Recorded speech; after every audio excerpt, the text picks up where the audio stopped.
পশ্চিম এশিয়ায় সংঘাতের উত্তাপ আরও বাড়িয়ে রবিবার সংযুক্ত আরব আমিরশাহীর একাধিক গুরুত্বপূর্ণ স্থানে হামলার অভিযোগ উঠেছে ইরানের বিরুদ্ধে। দুবাই শহরের দুবাই মেরিনা ও আল সুফই সংলগ্ন এলাকায় পরপর তীব্র বিস্ফোরণের শব্দ শোনা যায়, যার জেরে আতঙ্ক ছড়িয়ে পড়ে শহরের বিভিন্ন অংশে। এই হামলার কয়েক ঘন্টা আগেই ইরানের বিদেশমন্ত্রী আব্বাস আরাকচি অভিযোগ করেন, ইরানের তেলের প্রধান কেন্দ্র খার্গ আইল্যান্ডে সাম্প্রতিক হামলার জন্য আমেরিকা সংযুক্ত আরব আমিরশাহীর দুটি সামরিক ঘাঁটি ব্যবহার করেছে।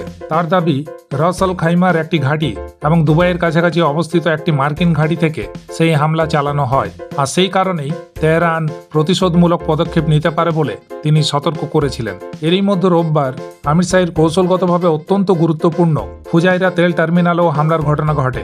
এই টার্মিনালটি পারস্য উপসাগরের বাইরে অবস্থিত হওয়ায় আন্তর্জাতিক জ্বালানি সরবরাহ ব্যবস্থায় এর গুরুত্ব অত্যন্ত বেশি। হামলার জেরে তেল উত্তোলন ও রপ্তানির কাজ সাময়িকভাবে বন্ধ হয়ে যায় এবং এলাকায় আগুন ধরে ঘন কালো ধোঁয়া আকাশে উঠতে দেখা যায়। স্থানীয় সংবাদ মাধ্যমের দাবি, এই ঘটনায় অন্তত একজন জর্ডানের নাগরিক আহত হয়েছেন, যদিও বড় ধরনের হতাহতের খবর এখনো সামনে আসেনি।